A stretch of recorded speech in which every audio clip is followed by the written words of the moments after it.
for Michael, mate.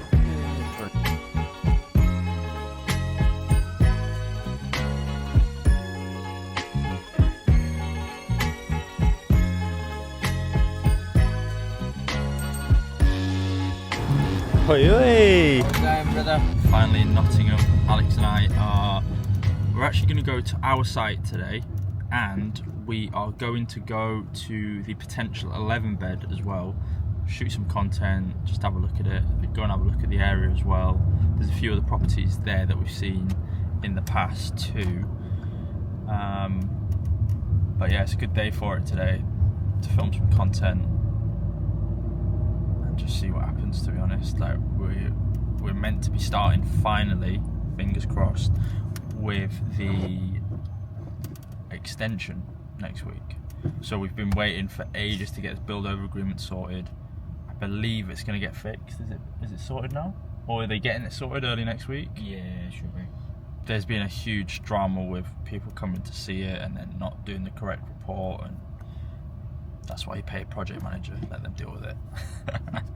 But yeah, the extension's meant to be starting, and I've not seen it yet, so it might be a case where it's all boarded up, but I guess we'll find out. Yeah? So we are at the potential 11 bed. This is the first time you guys are going to see it. We can't actually get in because we haven't got the keys, but this is it. Absolutely huge. This garage we're actually going to be converting into a studio in itself, and then obviously there's going to be a lot of work that needs doing here, and then we'll show you some videos afterwards. But the property is absolutely huge, and yeah, this is one that we're about to put a planning application in on. Hopefully we get it approved. This one's going to be super exciting. We're really going to push ourselves with the design aspect of this one and everything that we need to do. So yeah, quick pit stop at this one, but now we'll go to our other site. Building control basically dictate what you can and can't do with your build. We've got kitchenettes in our HMO. Certain building controls allow it, some don't. You know, it just comes down to which building control you use really, and how they interpret the rules and regulations. So that's what I would say to you, Alex. Just tell them, you know, our building control said there was no issue, because there isn't an issue. Guys, we're at the property now. First time seeing it without scaffolding, which is wild.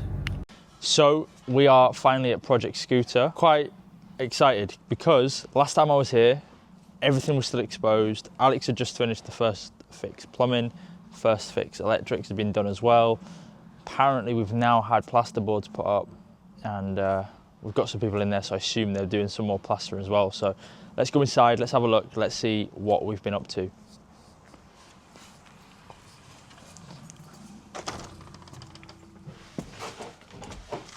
So as you can see, we definitely have plasterboards. We've got some in here already. Wow, this is pretty cool. So we've got some of the plasterboards up already. As you can see, the room is starting to take shape slowly. This is where the kitchenette's going to be, so that's why it's sort of coming out a little bit. We've then got the ensuite in here, which I'm not going to lie, looks pretty big. I can see myself cleaning myself. So yeah, no, it's pretty good. Obviously we've got a lot of the materials here, so we so they're not in the way of all the workers. But let's have a look, see how the kitchen and everything else is taking shape. Nice. Yeah, as you can see, we've started plastering in here as well then. I believe we still need to insulate these walls. Oh, yeah, we still need to insulate these. The board's starting to come up in here as well, which is good. As you can see, we still haven't started the extension though, which is a little bit annoying. We've basically had an issue. We had Severn Trent, I believe. Severn Trent, the water company. They had a report, then they didn't have a report, then they sent a report out to someone. The person didn't read the report, then they read the report wrong. Anyway, I think we're getting it sorted now on Tuesday, and then the extension is starting. because of that, they've had to remove all of the crap out there. But I'll show you that in a minute. Let's go upstairs. Let's see where the real magic's happened, because obviously we've got some plasterboards up, but we haven't really got any plastering yet. So let's see if there's any upstairs.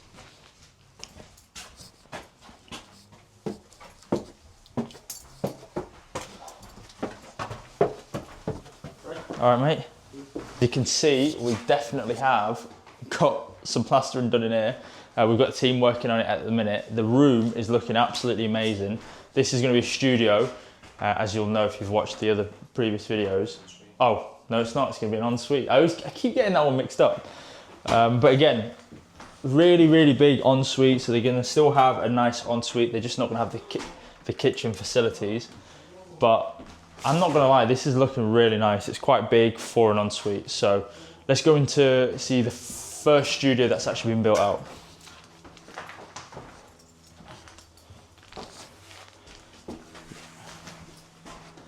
So this is going to be the first studio. Technically downstairs is the first studio, but we've not done the extension yet. So the first studio that you've seen, kitchenette's going to be going here. As you can see, we've started plastering the walls, which is amazing. The team is absolutely flying on this one. And this is where the main room is going to be. And with the plasterboards and the plaster all starting to come up now, it really is starting to take shape. It looks like an actual room slowly. And you can start to imagine where the furniture is going to go, and yeah, it's getting me excited. It's getting me excited. We're not too far away technically from, you know, getting it furnished and everything like that, which is crazy to think, because we only picked up the keys a couple of months ago. But we've still got 2 more rooms upstairs, so let's go and have a look. This is the second ensuite. As you can see, this one's a little bit smaller. This is going to be the smallest room in the house. I still think it's a decent size. The ensuite is massive, which compensates for it, so it's absolutely huge. Probably fit a bath in here, to be honest. Maybe we should speak to our plumber, wink wink, and put a bath in here instead. But yeah, it compensates for it. But this is going to be the smallest room. It is starting to take shape, which is real nice, and it's a good finish on the plaster too. So come through and I'll show you the last room. So this is the 4th and final studio.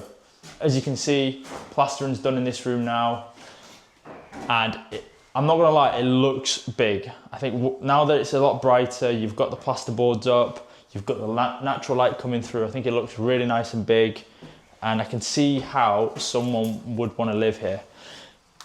This is where the kitchen's actually going to go, so this is quite a creative sort of layout that we're going to do. Kitchen sink on this side, and then cookers are on this side, and then you've got the ensuite here. So, you know, want to wash yourself, look outside the window, see what everyone's up to. But yeah, this is it. So we made massive progress since the last episode that you will have seen. Plasterboard is up in most of the rooms. We're actually plastered in most of the rooms too. So, you know, we are really, really moving fast. But, you know, that's why you pay professionals. That's why you have a good project manager and a good build team. But that's 2 of the projects now that you've seen of ours today. One that's going to be happening in the future, one that we're currently working on. And if we've got time, I'm also going to take you to one that we've sourced for a client as well. Are you happy with First Fix Plumbing, how it went? No, but I'm never happy. Like, I always think like I could do a better job, or it could be neater. Mate, this is our project. What do you mean you're not happy with it? I'm never happy with the plumbing. Like I finish it and I always think after, like, I could have done it this way and it'd have been better. And always. It's quite big in there, to be fair, that ensuite. Decent size ensuite, to be fair. Very good. Definitely looks big in here. Oh, this is ensuite room as well. This is the feature wall. I want to know like how much panel I'm going to have for 2.3. We're going to do it to 1.2, which is that high.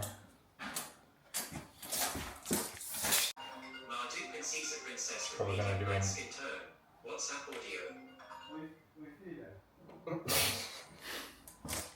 Bit of paneling, we're going to come up to 1.2, which is there. What's this for, Alex? This is for paneling that we're going to have like behind the bed heads. So like on this wall in particular, we've got 2.3 long, right? We're going to bring it up so it's 1.2 high, right? But then it's deciding on the look in terms of like how wide each slat should be. So usually like most are like basically 100mm, 10 centimeters, 4 inch. So you'd be sort of like, if you'd imagine it, but then it's how many panels do we do? Alex has got a history with 4 inches. So then it's like how wide do we have them? So is it going to be 100mm, and then it's how much space in between do we have to make it, you know, the panels. So like it's just options basically.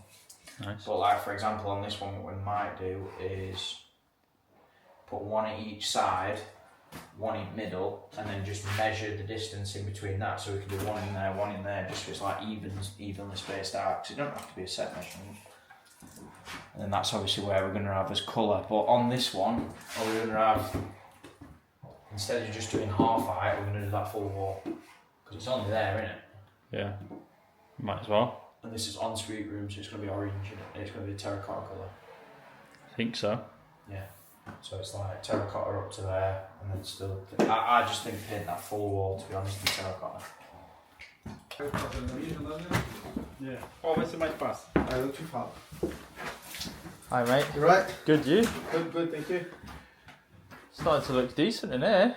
Yeah. Yeah. Get in there, man. Get in there. Get in there. Get shower trays in for next week. Yeah. Cool. And then hopefully Darius gets building that extension so we can get that plastered. Yeah, that's right. Yeah, cool. Nice one. That's a big ass feet, you know what I mean? So it's like. This one? Yeah, it's like there's bed heads going there. So like this is going to be the feature. Wait, wall. why is the bedhead not going down there? And would it not make sense if that back was the feature wall? No. That's where your TV is going to go. Ah, right. The bed definitely does go in that corner. But it's like, how far do we go along? Because we don't want to really do panelling all the way across there. No. 0.5. Guys, let us know, right? I think the panelling should go on this back wall. Alex reckons it should go behind where the bed is. But I'll show you what it's going to look like. But essentially, I think you do 2.4 across to there, which is there. 2.4 to there. Have it 1200 high across here, but then like the width of the bed, which is, what is it? I don't know what width of these beds are. If it's 1400. But then essentially, so we do is that 1200 high, same in that other one, right? Across to here, but then down. That's their normal wall. But then where the bed is, like the width of it, that just goes straight up to the ceiling. So it's then like an L. I still think it would make sense for it to be in the back wall. Rather than on here. But that's just my personal opinion. But let us know in the comments. People are probably going to agree with you, Alex.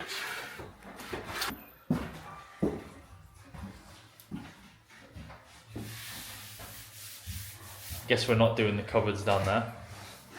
We can cut that after. Alright. No, it's cool. I still do think we should do them.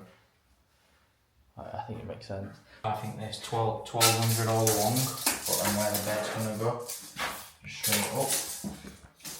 So it's almost like it comes along and then goes up in line with bed.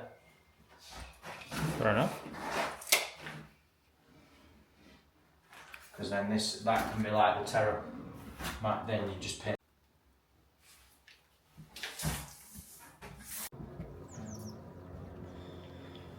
So that's a wrap for the site visit. As you can see, there's a lot of progress being made. We are waiting for the build over agreement to finally be sorted so that we can finally get the extension done, and I'll show you where it's going to be, is where the extension's going to go. And basically there is a pipe that at the minute is blocked, So we needed to get CCTV footage and all that sort of stuff done for it. I think it's finally done now, and it means that we can finally get the extension built out. Yeah, so we've gone to Church Drive. We're at Forster Street now, and then we're going to go down to Stand Hill just to have a look. Is that all right, Adam? Yeah. All right, cool. Once we've done, we'll send you the videos over, and then we can go from there. Cool. Cheers, mate. So we're at the final property. I'm going to show you some clips of it because our builder's actually not here and we haven't got a key, so we can't get in. This is one that me and Alex sourced together for our client. It's going to be a 6-bed HMO, and we're working closely with our project manager who's doing our project to source deals for his investors. But Alex actually went and viewed this one. So what was your thoughts on this one, mate?